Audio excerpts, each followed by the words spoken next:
ಜೈ ಶ್ರೀ ಕೃಷ್ಣ.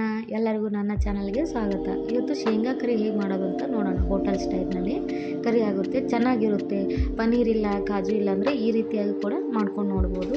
ಕಡಲೆ ಬೀಜನ ಬಡವರ ಬಾದಾಮಿ ಅಂತ ಕೂಡ ಕರೀತಾರೆ, ಚೆನ್ನಾಗಿರುತ್ತೆ. ಮೊದಲಿಗೆ ಈರುಳ್ಳಿ ದಪ್ಪದಾಗಿ ಕಟ್ ಮಾಡಿಕೊಂಡು ಸ್ವಲ್ಪ ಫ್ರೈ ಮಾಡ್ಕೊಳ್ಳಿ ಎಣ್ಣೆ ಹಾಕ್ಕೊಂಡು. ನಾನು ಒಂದು 2 ಈರುಳ್ಳಿ ತೊಗೊಂಡಿದ್ದೀನಿ.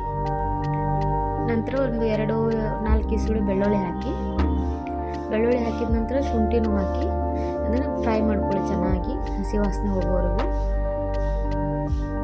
ನಂತರ ಇದಕ್ಕೆ ಸ್ವಲ್ಪ ಟೊಮೆಟೊ ಹಾಕಿ, ನಿಮ್ಗೆ ಎಷ್ಟು ಬೇಕಾಗುತ್ತೆ ನೋಡಿಕೊಂಡು, ಗ್ರೇವಿ ಎಷ್ಟು ಬೇಕಾಗುತ್ತೆ ನೋಡ್ಕೊಂಡು ಹಾಕ್ಕೊಳ್ಳಿ. ನಾನು ಒಂದು 2 ಟೊಮೆಟೊನ ಹಾಕಿದ್ದೀನಿ ಇಲ್ಲಿ.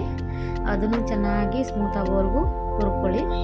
ಫ್ರೈ ಮಾಡ್ಕೊಂಡ್ಮೇಲೆ ಕಾಜುನ ಇದ್ದರೆ ಹಾಕಿ, ಇಲ್ಲಾಂದರೆ ಆಪ್ಷನಲ್. ನಾನು ಗ್ರೇವಿ ಚೆನ್ನಾಗಿ ಬರುತ್ತೆ ಅಂತ ಹಾಕಿದ್ದೀನಿ. ನಂತರ ಮಸಾಲೆ ಪದಾರ್ಥಗಳನ್ನು ಹಾಕ್ಕೊಳ್ಳಿ. 1 ಏಲಕ್ಕಿ, 1-2 ಲವಂಗ, ಮೆಣಸು ಹಾಕ್ಕೊಳ್ಳಿ. ಇದನ್ನು ಫ್ರೈ ಮಾಡ್ಕೊಳ್ಳಿ. ಫ್ರೈ ಮಾಡ್ಕೊಂಡ ನಂತರ ಅದನ್ನು ಸಾಫ್ಟಾಗಿ ಆಗೋವರೆಗೂ ಫ್ರೈ ಮಾಡ್ಕೊಳ್ಳಿ. ನೋಡಿ, ಸಾಫ್ಟಾಗಿ ಆಗಿದೆ ಟೊಮೆಟೊ, ಈರುಳ್ಳಿ ಎಲ್ಲ. ಈಗ ಕೂಲಾಗಕ್ಕೆ ಬಿಟ್ಟಿದ್ದೆ. ಈಗ ಇದನ್ನು ಮಿಕ್ಸಿ ಜಾರ್ನಲ್ಲಿ ಹಾಕ್ಕೊಂಡು ಸಣ್ಣದಾಗಿ ರುಬ್ಕೋಬೇಕು. ತೀರಾ ಸಣ್ಣದಾಗಿ ರುಬ್ಕೋಬೇಕು, ಚೆನ್ನಾಗಿ ಬರುತ್ತೆ ಗ್ರೇವಿ. ನೋಡಿ ಎಷ್ಟು ಸಣ್ಣದಾಗಿದೆ, ಚೆನ್ನಾಗಿ ಬಂದಿರುತ್ತೆ, ಸಾಫ್ಟಾಗಿ ಸ್ಮೂತಾಗಿರುತ್ತೆ. ಈಗ ಮತ್ತೆ ಒಂದು ಪಾತ್ರೆಗೆ ಸ್ವಲ್ಪ ಎಣ್ಣೆ, ಸ್ವಲ್ಪ ಬೆಣ್ಣೆ ಕೂಡ ಹಾಕ್ಕೊಳ್ಳಿ, ಇದ್ದರೆ ಚೆನ್ನಾಗಿರುತ್ತೆ ಟೇಸ್ಟು. ನೀರು ಹಾಕ್ಕೊಂಡಿದ್ದೀನಿ, ಬರ್ತದಂತ ಹಾಕ್ಕೊಳ್ಳಿ.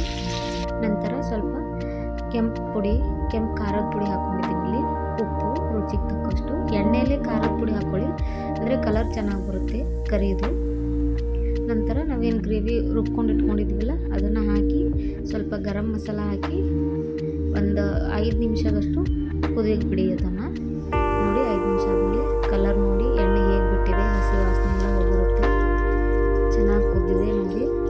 ಈಗ ನಾನು ಮೊದಲೇ ಶೇಂಗಾ ಹುರಿದು ಅದರ ಸಿಪ್ಪೆನೆಲ್ಲ ತೆಗೆದಿಟ್ಕೊಂಡಿದ್ದೆ. ಈಗ ಶೇಂಗಾನ ಹಾಕ್ತಾಯಿದ್ದೀನಿ. ನಿಮ್ಗೆ ಎಷ್ಟು ಬೇಕೋ ಅಷ್ಟು ಹಾಕ್ಬೋದು, ಚೆನ್ನಾಗಿರುತ್ತೆ. ಸ್ವಲ್ಪ ಫ್ರೆಶ್ ಕ್ರೀಮ್ ಇದ್ದರೆ ಹಾಕ್ಕೊಳ್ಳಿ, ಇಲ್ಲಾಂದರೆ ಇಲ್ಲ.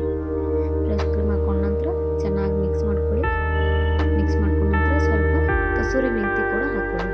ಸ್ಮೆಲ್ ಚೆನ್ನಾಗಿರುತ್ತೆ, ಫ್ಲೇವರ್ ಚೆನ್ನಾಗಿ ಬರುತ್ತೆ ಕರಿದು. ನೋಡಿ, ನಂತರ ಸ್ವಲ್ಪ ಕೊತ್ತಂಬರಿ ಸೊಪ್ಪು. ಇಷ್ಟು ಚೆನ್ನಾಗಿ ಕುದ್ದಿದೆ ನೋಡಿ, ಕಲರ್ ಹೇಗೆ ಬಂದಿದೆ, ತುಂಬ ಚೆನ್ನಾಗಿರುತ್ತೆ. ಒಂದು 2 ಮಿನಿಟ್ಸ್ ಕುದಿಯಕ್ಕೆ ಬಿಡಿ, ಅದರ ಮುಚ್ಚಳ ಮುಚ್ಚಿ. ನೋಡಿ, ಈಗ ಒಂದು 2 ಮಿನಿಟ್ಸ್ ಆದಮೇಲೆ ಕಲರ್ ಹೇಗೆ ಬಂದಿದೆ ಅಂತ ನೋಡಿ. ಗ್ರೇವಿ ಹೇಗಾಗಿದೆ, ಚೆನ್ನಾಗಿ ಬರುತ್ತೆ. ಕಾಜು ಇಲ್ಲ, ಪನ್ನೀರ್ ಇಲ್ಲ ಅಂದರೆ ಈ ರೀತಿ ಒಮ್ಮೆ ಟ್ರೈ ಮಾಡಿ ನೋಡಿ. ಸಿಂಪಲ್ ಆಗಿರುತ್ತೆ, ಒಂದು 5 ಮಿನಿಟ್ಸಲ್ಲೆಲ್ಲ ಆಗಿಬಿಡುತ್ತೆ, ಚೆನ್ನಾಗಿರುತ್ತೆ. ಮಾಡ್ಕೊಂಡು ನೋಡಿ ಒಂದು ಸಲ. Thanks for watching my channel. Please like, share, subscribe to my channel. And ಎಲ್ಲರಿಗೂ ಒಳ್ಳೆಯದಾಗಲಿ, ಈ ದಿನ ಶುಭವಾಗಲಿ. ರಾಧೆ ರಾಧೆ.